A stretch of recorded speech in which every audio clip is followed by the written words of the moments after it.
The final charge distribution geometry that we're going to consider is the planar geometry. So for us, we can consider the planar geometry as like a sheet of paper.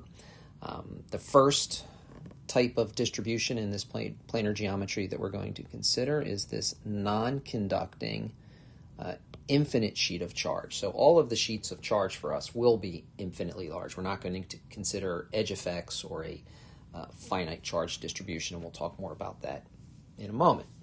Now, as far as the distribution itself is concerned, our images that we're going to consider are going to be cross-sectional images of the sheet of charge. So you do not need to draw all of this in, but again, just to confirm, we're seeing the same perspective. So consider like a sheet of paper where the positive charge is all on this big sheet of paper. So the blue that I'm highlighting here, here, here, that's our cross-section of this sheet of paper. So let me erase that so not to muddy the waters up there. And the first thing we need to see is that the electric field from this infinite sheet of charge is going to be perpendicular to the sheet and outward if it's a positive charge, inward if it's a negative charge. To see why it's outward, let's just recall what happens to all the positive charge. So the positive charge creates an electric field, say in this direction, on a test charge here. We'll have a corresponding electric field here in this direction from this one up top.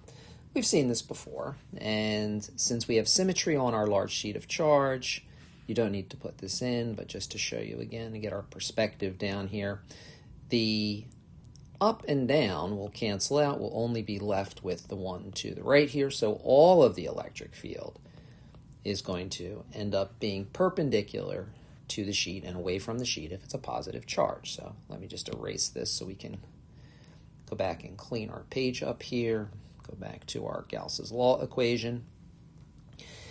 And of course, on the left-hand side of our sheet, we would have the same thing. So it's an insulating sheet of charge, so electric field is allowed to reside within the sheet, and we're considering all of the charge only on one plane of that sheet. So the sheet, I guess, to finish our perspective, the sheet would have a thickness to it. We're not caring about the thickness in this case because all of the charge resides just on this one side. Okay, so our Gaussian surface that we will use for all of our planar charge distributions will be cylindrical, where we're going to let the cylinder, as it's shown here, our Roman numeral 1 Gaussian surface, the cylinder kind of cut through the charge distribution. So we're going to now kind of let the cylinder be almost like a hole punch, right? Punching through, having that metal punch through the page.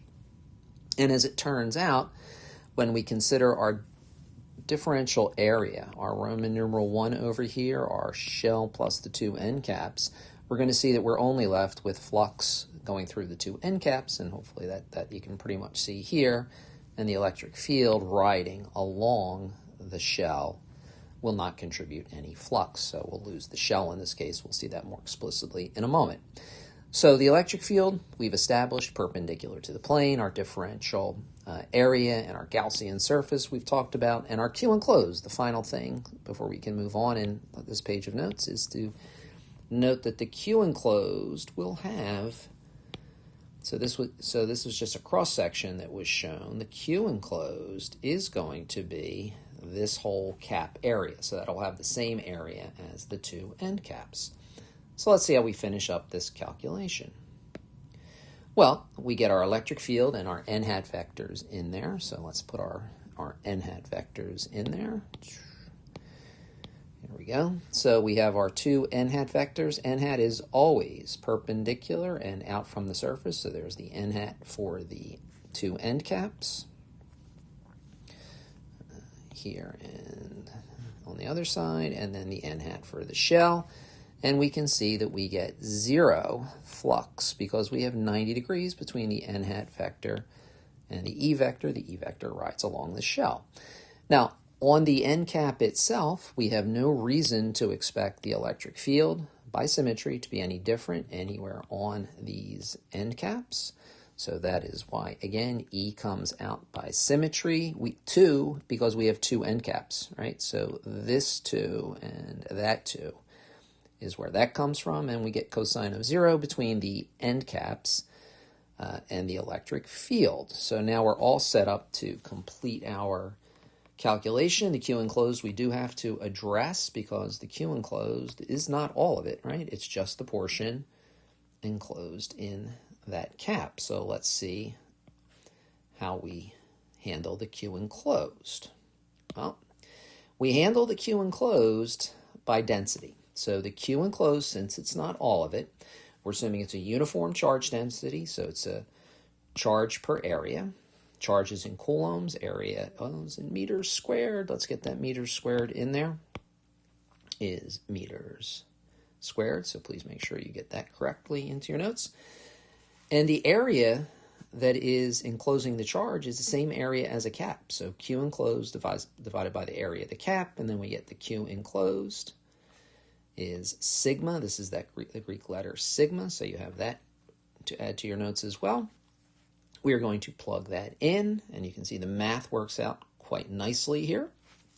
We lose the areas because all the areas are the same, right? Whether it's the Q enclosed area or the area of an end cap, and there are 2 of them, we lose the areas. So the electric field outside of a single sheet of charge, where the charge is uniformly distributed over a single one side, right, is equal to sigma on 2 epsilon naught. And what is really important, and that's why I have it exploded, so either get it bolded or explode it yourself in your notes, that notice the E is not a function of the distance we are away from the sheet of charge, because it's an infinite sheet of charge. It looks the same regardless of whether you are close to it or whether you get further and further away from it. So the electric field is constant no matter how far or how close, sigma on 2 epsilon naught, and we will be talking more about this on our next page of notes as well.